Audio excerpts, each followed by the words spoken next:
دادی اماں کی کہانی از اشتیاق احمد۔ دادی اماں سونے سے پہلے بچوں کو کہانی سنایا کرتی تھی۔ ہمارے گھر میں ان کی کہانی سننے کے لیے محلے کے دوسرے بچے بھی آ جاتے۔ ہر روز رات کو ہم ان سے کہانی سنتے۔ ان کی کہانیاں بہت مزیدار ہوتی۔ ہم انہیں مزے لے لے کر سنتے۔ آخر میں دادی اماں کہانی ختم کر کے سب کو دعائیں دیتی۔ اس رات بھی سب بچے ان کے گرد جمع تھے۔ دادی اماں نے کہانی اس طرح شروع کی: ننھے منھے پھول جیسے نازک بچوں، کہانیاں تو تم نے نہ جانے کتنی سنی ہوں گی۔ ان میں جنوں، دیووں، بھوتوں، پریوں، بادشاہوں اور شہزادوں سبھی قسم کی کہانیاں تم نے سنی ہوں گی، لیکن آج میں جو کہانی سنانے والی ہوں وہ نہ کسی جن دیو کی ہے، نہ بادشاہ یا شہزادے کی، بلکہ آج کی کہانی ایک عورت اور اس کے بیٹے کی ہے۔ بھلا یہ کیا کہانی ہو سکتی ہے دادی اماں؟ ایک بچے نے حیران ہو کر کہا۔ دادی اماں مسکرائیں اور پھر کہنے لگی، پہلے سن تو لو۔ ہاں، تو اس عورت کا ایک چھوٹا سا بچہ تھا۔ ابھی اس کی عمر 4 سال کی تھی کہ اس عورت کا خاوند بس کے نیچے آ کر مر گیا۔ وہ بہت غریب آدمی تھا۔ اس کے مرنے کے بعد گھر میں کچھ بھی نہ تھا۔ آخر اس نے محلے کے گھروں میں کام کرنا شروع کر دیا۔ لوگوں کے برتن دھوئے، کپڑے دھوئے، سلائی کا کام کیا، اور اس طرح وہ اتنے پیسے کمانے کے قابل ہو گئی کہ اپنی اور اپنے بچے کی گزر بسر کر سکے۔ انہی حالات میں بچہ 6 سال کا ہو گیا تو اس نے اسے اسکول میں داخل کرا دیا۔ بچہ بہت ذہین تھا۔ کلاس میں اس نے نمایاں مقام حاصل کر لیا۔ پہلی جماعت میں اول آیا تو ماں کی خوشی کا کوئی ٹھکانہ نہ رہا۔ بچہ دل لگا کر پڑھتا رہا۔ اس نے دن رات محنت کی، ہر سال جماعت میں اول آتا رہا۔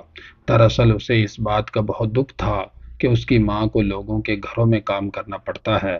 وہ سوچا کرتا کہ وہ پڑھ لکھ کر ایک دن بڑا آدمی بنے گا اور اپنی ماں کی خدمت کرے گا، ساری عمر اسے کوئی کام نہ کرنے دے گا۔ دن گزرتے گئے، آخر اس نے 10ویں جماعت کا امتحان پاس کر لیا۔ اس بار اس نے اپنی محنت کی، اتنی محنت کی کہ ماں فکر مند ہو گئی کہ کہیں وہ بیمار نہ ہو جائے، لیکن وہ محنت کرنے سے باز نہ آیا۔ نتیجہ نکلا تو اخبار کے پہلے صفحے پر اس کی تصویر چھپی۔ وہ ضلع بھر میں اول آیا تھا۔ ماں کی خوشی کا کیا پوچھنا۔ اس دن دونوں خوشی کے مارے سو نہ سکے۔ محلے والے تمام دن مبارکباد دینے آتے رہے۔ رات کو بیٹے نے پیار بھرے لہجے میں کہا، امی جان، اب میں آگے نہیں پڑھوں گا۔ ماں اس کی بات سن کر چونک اٹھی۔ اس نے کہا، بیٹا، یہ تم کیا کہہ رہے ہو؟ اگر پڑھو گے نہیں تو بڑے آدمی کیسے بنو گے؟ ابھی تو تمہیں بہت پڑھنا ہے۔ لیکن امی جان، میں آپ کو کام کرتے نہیں دیکھ سکتا، اس لیے میں کوئی ملازمت ڈھونڈ لیتا ہوں۔ بیٹا، تم میری امیدوں پر پانی نہ پھیرو، اس خیال کو فوراً دل سے نکال دو۔ مجھے تمہاری اس بات سے بہت تکلیف پہنچی ہے، آئندہ ایسی بات نہ کہنا۔ بچے نے ماں کی بات سن کر خاموشی اختیار کر لی اور کالج میں داخل ہو گیا۔ اب وہ پہلے سے بھی زیادہ محنت کرنے لگا۔ اس کی ماں بھی پہلے کی نسبت زیادہ گھروں میں کام کرنے لگی، کیونکہ اب اسے بیٹے کی کالج کی فیس ادا کرنی پڑتی تھی اور اس کے دوسرے اخراجات بھی۔ کرنا خدا کا کیا ہوا، وہ ہر سال اچھے نمبروں سے پاس ہوتا چلا گیا، یہاں تک کہ اعلیٰ تعلیم حاصل کر کے فارغ ہو گیا۔ اب چونکہ اس نے ہر سال نمایاں کامیابی حاصل کی تھی اور میٹرک میں تو ضلع بھر میں اول آیا تھا، اس لیے اسے فوراً ہی ایک سرکاری دفتر میں ملازمت مل گئی۔ جس دن اسے ملازمت ملی، وہ دوڑتا ہوا گھر میں داخل ہوا اور اپنی ماں سے لپٹ گیا اور اسے اٹھا کر چکر لگانے لگا۔ بس امی، آج کے بعد آپ کسی گھر میں کام نہیں کریں گی۔ ٹھیک ہے بیٹے، اس دن کے انتظار میں تو میری ساری جوانی گزر گئی۔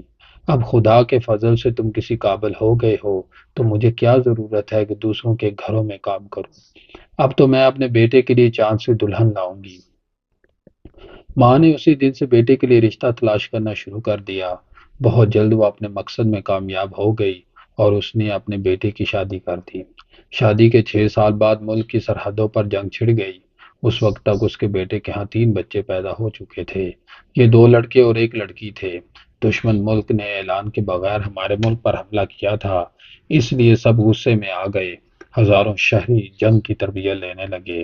ان میں اس عورت کا بیٹا بھی تھا۔ وہ بھی کسی سے پیچھے رہنا نہیں چاہتا تھا۔ تربیت لینے لگا۔ ایک دن اسے بھی پچھلے مورچوں پر بھیج دیا گیا۔ ماں نے اسے خوشی خوشی رخصت کیا۔ جب وہ لڑائی پر جا رہا تھا تو اس کے بچے اس سے لپٹ لپٹ گئے۔ اس کی بیوی کی آنکھوں میں آنسو آ گئے۔ جنگ 15 دن تک جاری رہی۔ 15ویں دن شہر کے محاذ پر کچھ زیادہ ہی زور تھا۔ توپ کا ایک گولہ پچھلے مورچوں پر آ کر گرا اور کچھ دوسرے لوگوں کے ساتھ اس عورت کا بیٹا بھی شہید ہو گیا۔ اس کی لاش گھر لائی گئی تو بچے اس سے لپٹ کر رونے لگے، بیوی دھاڑے مار مار کر رونے لگی۔ ایک ماں تھی جس نے آنکھ سے ایک آنسو بھی نہ نکلنے دیا، بس وہ لاش کو تکتی رہی۔ ایک بار پھر وہی دوسروں کے گھروں کے کام تھے اور وہ تھی۔ پہلے وہ اپنے بیٹے کے لیے کام کرتی تھی، اب اپنے پوتوں کے لیے اور بیٹے کی بیوی کے لیے۔ بچوں جانتے ہو اب وہ اپنے پوتوں کو کیا نصیحت کرتی ہے؟